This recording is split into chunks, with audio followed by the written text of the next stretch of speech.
You ever have one of those days where everything's fine, but you still feel like your brain is short-circuiting? You've had enough sleep, no drama, no deadlines. You even drank water. But for some reason, you still feel overwhelmed, foggy, or just off. That's not random. That's not weakness. That's what happens when your brain is quietly running a background process called chronic stress. Let me explain.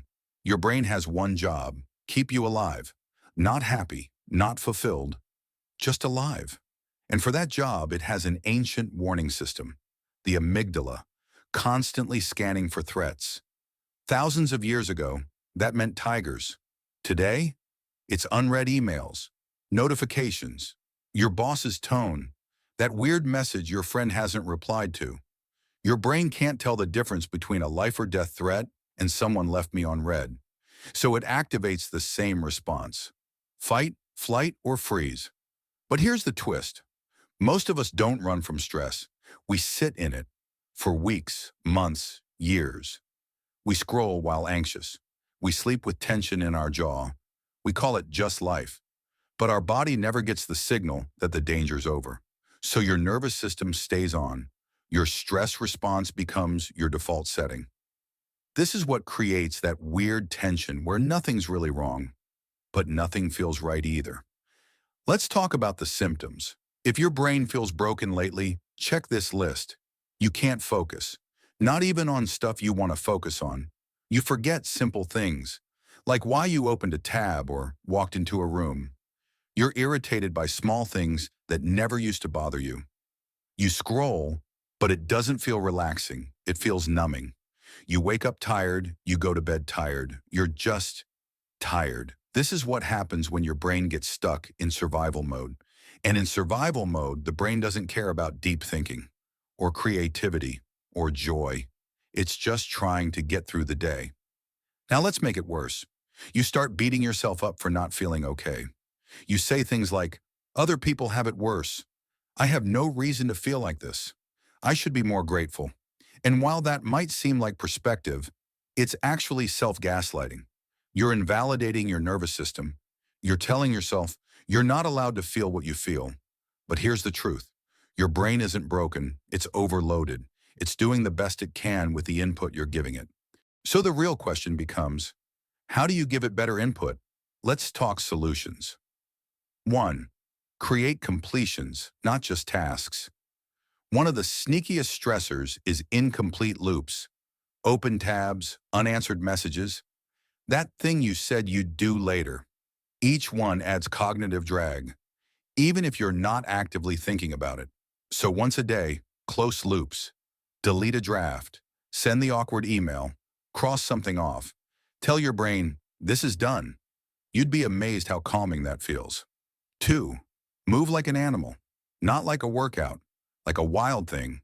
Stretch, shake, dance, crawl, jump. Animals literally shake off stress. Humans sit with it. Your nervous system needs movement to release built-up cortisol. So give it that outlet. No rules, no reps. Just move. 3. Embrace boredom. This one's hard because we're addicted to stimulation. Silence feels awkward. Waiting feels pointless. But boredom is where the brain resets. So take 10 minutes. No phone, no music, no productivity. Stare at the ceiling. Watch the trees. Let your brain breathe. Boredom isn't empty. It's a clearing. 4. Ask your body, what do you need right now? We ask Google everything. But when was the last time you asked yourself? Before your next coffee, try this. Do I need stimulation or rest? Do I need food or comfort? Do I need connection or solitude? 9 times out of 10, your body will answer. You've just been too busy to listen. 5. Create one small win early, before checking your phone, before doom scrolling, before letting the world invade your mental space. Do one small thing that reminds your brain, I'm capable. I'm in motion. I'm not stuck. Make your bed. Wash a dish. Write 2 sentences. Doesn't matter how small. Just complete something. Momentum is therapy. 6. Let it be enough. This is the hardest one, Because we've been wired to believe we must always be improving, that every moment must be optimized, that rest must be earned. But healing doesn't happen through force. It happens through permission. You don't need to prove your worth by doing more. You don't need to hustle your way out of burnout. You don't need to earn peace. You just need to allow it. So if your brain feels broken right now, don't panic. You're not lazy. You're not weak. You're not behind. You're just tired of surviving. And the solution isn't doing more. It's doing differently. Start small. Start now. Start by saying this out loud. My brain is doing its best, and I choose to help it. And if this helped you feel even 2% more human, hit like. It tells the algorithm you're not a machine either.